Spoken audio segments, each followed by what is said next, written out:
25 वर्ष सरेल, परंतु हे वर्ष ज्या पद्धतीनं गेलेलं आहे ते खऱ्या अर्थानं अत्यंत नैसर्गिक पद्धतीनं या वर्षाची समाप्ती होत आहे। कारण या वर्षाच्या समाप्तीमुळे परभणीमुळे आमचा एक तरुण भीमसैनिक शहीद झाला आहे। त्याबरोबर हत्याकांड झालाय। तसंच देशाच्या गृहमंत्र्यांनी बाबासाहेब आंबेडकरांचा अपमान झालाय।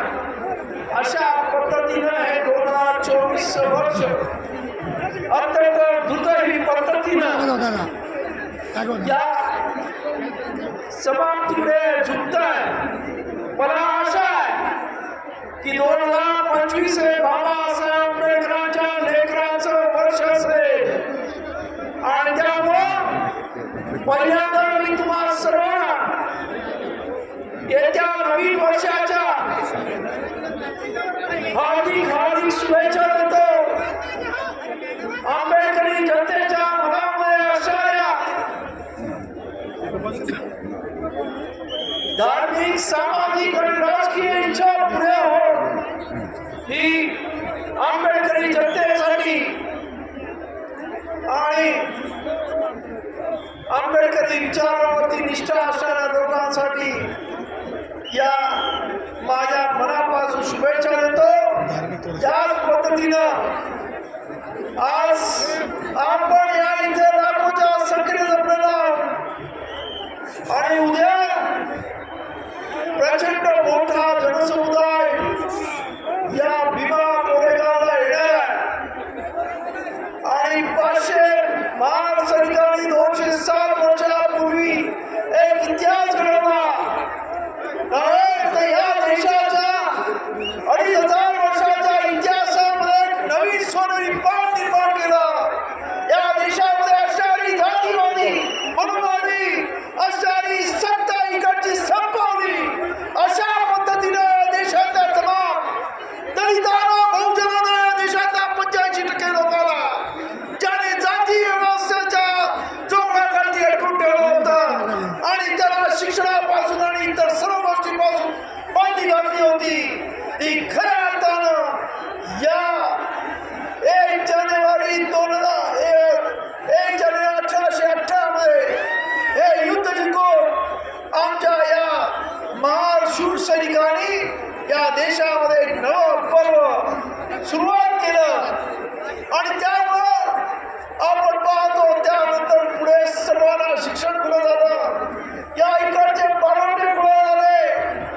या इकडे सामाजिक विषमता हळूहळू कमी होत चालली आणि शेवटी बाबासाहेब आंबेडकरांनी त्यांच्या कार्यानं आणि त्यांच्या अथांग असणाऱ्या ज्ञानासमोर या देशाला झुकायला लावलं, नव्हतं या मनस्मृतीचा नायनाट केला आणि या देशामध्ये खऱ्या अर्थानं समान न्याय, समता, न्याय, बंधुत्व याच्यावर आधारलेलं संविधान जे या देशाला आज सुद्धा मार्गदर्शन करत आहे, अशा पद्धतीचं संविधान या देशामध्ये लागू केलं आणि त्यामुळं आज हा देश अत्यंत प्रगती पथावर आहे। याचं एक कारण म्हणजे बाबासाहेब आंबेडकरांचं संविधान आहे, हे आपण सर्वांनी लक्षात घ्या आणि त्यामुळं या देशाचं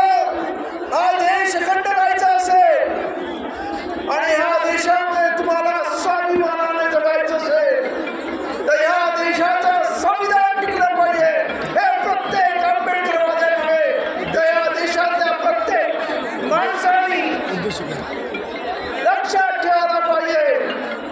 बाबासाहेब या संविधानामध्ये जी उद्देशिका दिलेली आहे त्या उद्देशिकामधूनच बाबासाहेबांनी त्याच्या संविधानाचं संपूर्ण प्रारूप त्याच्यामध्ये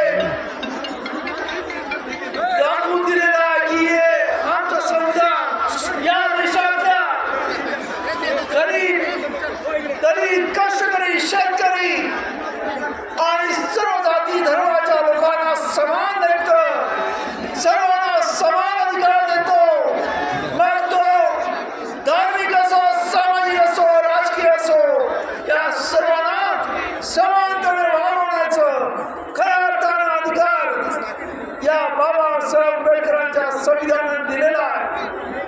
खरं जे बाबासाहेब आंबेडकरांनी हे जे कार्य केलं आहे म्हणजे 1 जानेवारी 1818 पासून सुरुवात झालेलं सामाजिक परिवर्तनाची जे चक्र होतं त्याला खऱ्या अर्थानं प्रचंड गतिमान करण्याचं काम बाबासाहेबांनी संविधान